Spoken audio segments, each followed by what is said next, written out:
बिस्मिल्लाहिर्रहमानिर्रहीम। अस्सलाम वालेकुम नाज़रीन, मैं हूं महरीन सप्तैन और देख रहे हैं आप मेरा यूट्यूब चैनल। नाज़रीन, दीपिका पादुकोण और रणवीर सिंह ये एक ऐसा जोड़ा है जिसे भारत में बड़े ही मोहब्बत के साथ देखा जाता है। इन्हें एक ऐसा पावर कपल कहा जाता है कि जिसको लोग साथ देखना चाहते हैं। न सिर्फ ये बल्कि इनके बारे में बहुत सी खबरें जो है वो आती रहीं, जहां इनकी सेपरेशन की रूमर्स जो हैं वो गर्दिश करती रहीं। फिर ये कहा गया कि रणवीर सिंह जो है वो दीपिका को चीट कर रहे हैं, फिर ये कहा गया कि दीपिका जो है वो रणवीर को चीट कर रही है और अब ये दोनों जो है अलग हो जाएंगे। मीनवाइल बहुत से तूफान इनकी जिंदगी में आते रहे। इनमें से एक आपको याद होगा, जब सुशांत सिंह केस चल रहा था तो उस वक्त दीपिका पादुकोण के ऊपर जो ड्रग्स के हवाले से एक मामला चला और उनके ऊपर जो इल्जामात लगे और जिस तरह से उनको इन्वेस्टिगेशन के लिए बार बार बुलाया गया और जिस तरह से दीपिका को लेने के लिए रणवीर जो है भागे भागे पहुंचे और जिस तरह उनके साथ खड़े हुए, तो एक दफा लोगों को रियलाइज हुआ कि नहीं, ये दोनों जो है ये इकट्ठे हैं। लेकिन उसके बाद कॉफी विद करण में ये दोनों जब इकट्ठे आते हैं तो वहां पर ये कुछ ऐसी बातें होती हैं जिसको लोग बहुत ज्यादा नोट करते हैं। इसी दौरान में उनकी सेपरेशन की खबरें जो है एक बार फिर से गर्दिश कर रही थी, लेकिन वहां पर दोनों ने ये दिखाया लोगों को कि हम दोनों अभी भी साथ हैं। लेकिन फिर भी जो उनके फैंस थे उन्होंने केमिस्ट्री नोट की कि रणवीर जो है वो तो दीपिका के बारे में बड़ा अच्छा अच्छा बोल रहे थे और उनके पूरा पास्ट रिलेशनशिप, किस तरह से वो मिले, 5 साल उनकी जो शादी से पहले मुलाकात रही, फिर उसके बाद उनकी शादी हुई,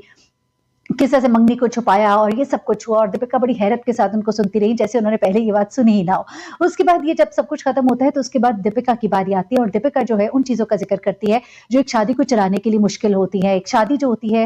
वो किस तरह से चलती है, एक शादी को निभाना कितना एक मुश्किल होता है। इस तरह की बातें उन्होंने की तो लोगों ने फिर से एक दफा सोचा कि गालबर इनके रिलेशनशिप में कोई मसला चल रहा है। लेकिन इन बातों को एक बार फिर दीपिका ने क्लियर किया और दीपिका ने कहा कि हर दिन जो है वो कोई सनी डे नहीं होता है, हर दिन जो है वो कोई इतना खूबसूरत दिन नहीं होता कि Honey have a cup of T कोई आपको नहीं कहता। कभी कभी आपको लोग कहते हैं, आपका शौहर आपको कहते हैं, और कभी कभी दिन आपके बड़े मुख्तलिफ होते हैं, बड़े सख्त होते हैं, तकलीफ देह होते हैं। शादी जो है वो भी एक काम है। एक सवाल जब करण ने उनसे किया कि जब आप लोग इतने अट्रैक्टिव लोगों के साथ काम करते हैं तो किस तरह से आप अपनी शादी के अंदर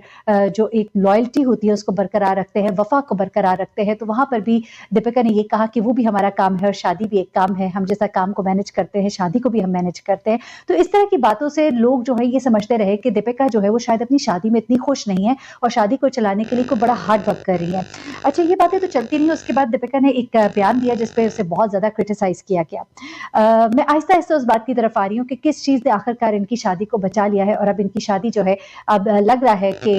वो बची रहेगी और उसे शायद कोई किनारा मिल गया। अब हुआ क्या कि जनाब दीपिका जो है एक प्रोग्राम में कॉफी विद करण में ही थे और उसमें दीपिका से कुछ सवाल जवाब हो रहे थे और वहां पर ही दीपिका ने एकदम से बड़ी अजीबोगरीब सी बात की। दीपिका ने कहा कि जब शादी से पहले 5 साल मैं और रणवीर जो है हम दोनों एक दूसरे को मिल रहे थे, तो इसी दौरान में मैं और लोगों से भी मिल रही थी, यानी कि मेरा रिलेशनशिप, मेरी दोस्ती और लोगों के साथ भी थी और हम ओपन रिलेशनशिप में थे, यानी हमने एक दूसरे को बाउंड नहीं किया था। लेकिन वो कहती कि at the back of my mind मेरे हमेशा रणवीर ही होता था और मुझे पता था कि फाइनली मैंने इसी के पास जाना है और जिस तरह की बातें। इस बात को भारत में बड़ा लोगों ने क्रिटिसाइज किया और कहा कि कितनी गलत बात करी है। एक टाइम पे तो वो रणबीर कपूर के ऊपर इल्जाम लगाती थी कि उनसे ताल्लुक पे होते हुए उन्होंने कैटरीना कैफ के साथ ताल्लुकात बनाए और दूसरी तरफ वही दीपिका पादुकोण जो है वो अपने शौहर के साथ लॉयल नहीं थी उस वक्त, जबकि वो उनके साथ रिलेशनशिप में थी, शादी में नहीं थी। तो लोगों ने उन्हें बहुत क्रिटिसाइज किया और कहा पे एक तरह से तो उन्होंने रणबीर कपूर के ऊपर भी इल्जाम ही लगाया और वो जो है वो इतने गलत नहीं थे जितना कि उसको पोर्ट्रे किया गया दीपिका की तरफ से। लेकिन उसके बाद फिर से ये दोनों जब आए एक प्रोग्राम में और उसमें उन्होंने इस चीज को भी क्लियर किया कि शादी जो है उसको हमने बड़े अच्छे से निभाया है और हम किस तरह से इसको साथ लेकर चल रहे हैं। इसी दौरान में दीपिका ने कुछ बड़े बोल्ड किस्म की मूवीज की,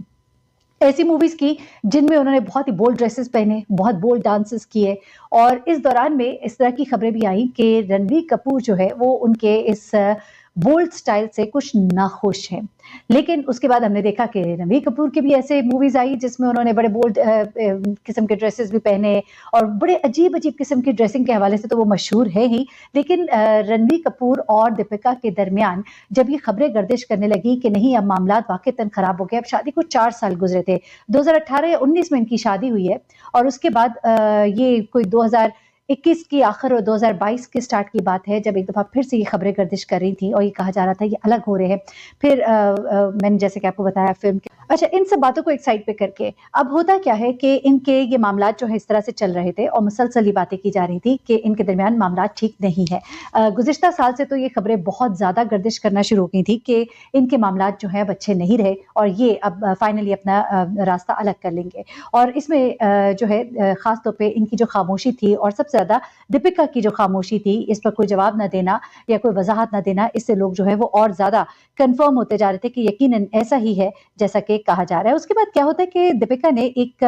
सिंगापुर में वोग मैगज़ीन है उसको एक इंटरव्यू दिया और उनसे फिर जब लोगों ने पूछा फैमिली प्लानिंग के हवाले से, बच्चे के हवाले से, तो दीपिका ने इंकिशाफ किया कि उनकी भी ख्वाहिश है कि वो जल्द माँ बने। अच्छा लोग कहते थे कि क्या वजह है अभी तक उनके घर में कोई आमद नहीं हुई किसी बच्चे की, किसी तरह जो भी मामलात आपको मालूम है कई लोगों ने सरोगेसी को ऑप्ट किया, उसके ज़रिए उनके यहाँ बच्चे की आमद हुई, लेकिन यहाँ पर तो कोई मामला दिखाई ही नहीं दे रहा, ना कभी इन्होंने ज़िक्र किया। लेकिन उसके बाद जब इन्होंने वोग मैगज़ीन को जब इंटरव्यू दिया और उसमें इन्होंने कहा कि इनकी भी ख्वाहिश है कि उनके यहाँ बच्चा हो, उसके बाद लोगों के कान खड़े हो गए। अब हुआ जनाब ये कि दीपिका पादुकोण और रणवीर सिंह ने सोशल मीडिया प्लेटफ़ॉर्म इंस्टाग्राम पे एक तस्वीर शेयर की और उसमें बच्चों के कपड़े और जूतों की तस्वीर बनी है और साथ ही सितंबर 2024 लिखा है और इसमें अदाकारा ने ये बताया कि उनके यहाँ रवां साल सितंबर में बच्चे की आमद जो है वो मुतवक्के है। अब भारतीय मीडिया जो है वो दावा कर रहा है कि दीपिका पादुकोण अपने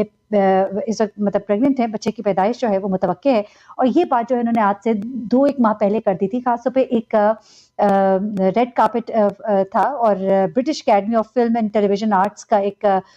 वो था बाफ्टा और उसमें वो शिरकत के लिए गई थी और वहाँ मेले में उन्होंने ड्रेसिंग जो है बड़ी ऐसी की थी, बड़ी लूज़ ड्रेसिंग थी और उन दिनों भी वो प्रेग्नेंट ही थी और तब उस चीज़ का दावा जो है वो उनकी तरफ से किया गया था, मीडिया की तरफ से किया गया था। जब वोग मैगज़ीन को उन्होंने इंटरव्यू दिया, उसी के अगले महीने से ये दावे जो हैं ये किए जा रहे थे और उसके बाद अब फाइनली इस कपल ने ये बात जो है अनाउंस कर दी कि उनके यहाँ बच्चे की आमद जो है वो मुतवक्के है। अब मज़े की बात ये है कि वहाँ पर जो बहुत से क्रिटिक्स होते हैं, फ़िल्म क्रिटिक्स होते हैं, एक्टर एक्ट्रेसेस की लाइफ़ के ऊपर जो बातें भी करते हैं, खबरें भी देते हैं, उन सब का ये कहना है कि इन्होंने अपने रिश्ते को अब सिक्योर कर लिया। बेसिकली दीपिका की आदत ये कहा जाता है कि नहीं है कि चीज़ों की वज़ाहत करें, वो हमेशा अपने किसी न किसी जेस्चर से ये शो कर देती है कि मैं क्या चाह रही हूँ या मैं क्या सोचती हूँ। जिस तरह जब इनके बारे में बातें की जा रही थी कि ये अलग हो गए हैं, तो उस वक़्त इन्होंने अपनी और रणवीर की ऐसी तस्वीर शेयर की जिससे लोगों के मुंह बंद हो गए। फिर उसके बाद दोनों जो है इकट्ठे कुछ प्रोग्राम्स में दिखाई दिए तो दोबारा से लोगों के मुंह बंद हो गए और अब लोगों का मुंह बंद करने के लिए इतनी बड़ी खबर जो है उन्होंने अपने फैंस के साथ जो है वो शेयर कर ली है और जिसमें उन्होंने अनाउंस किया है कि उनके घर जो है बच्चे की आमद है और वो बहुत खुश है इस पर और इसका मतलब ये भी हुआ कि इशारा भी मिल गया सबको, बता भी दिया सबको कि आप लोग बेशक बातें करते रह जाए, हम तो इकट्ठे ही हैं। एनीवे लोग बहुत सी बातें करते हैं लेकिन एक बात जो दीपिका ने की कि आपकी ज़िंदगी में बहुत से दिन आते हैं, कुछ अच्छे होते हैं, कुछ बुरे होते हैं और लड़ाई झगड़े भी होते हैं। ऐसा नहीं होता कि हमारे घरों में कुछ नहीं होता, हमारे घरों में बहुत कुछ होता है, लेकिन सब कुछ होने का मतलब ये नहीं है कि आपके रास्ते अलग हो जाते हैं। तो यही एक पैगाम है। एनीवे ये वो वजह बन गई है, अब जो वहाँ पर नाक़िदीन भी कहते हैं कि ये वो वजह बन गई है कि अब इनके रास्ते जो है अनकरीब तो जुदा होते बिल्कुल दिखाई नहीं देते, बल्कि लगता है कि अब ये है अटूट बंधन में बंध गए हैं, अब बंध है एक्चुअली। अपना बहुत ख्याल रखिएगा, दुआ में याद रखिएगा। मज़ीद खबरों के साथ हाज़िर होती रहूँगी। अल्लाह हाफ़िज़।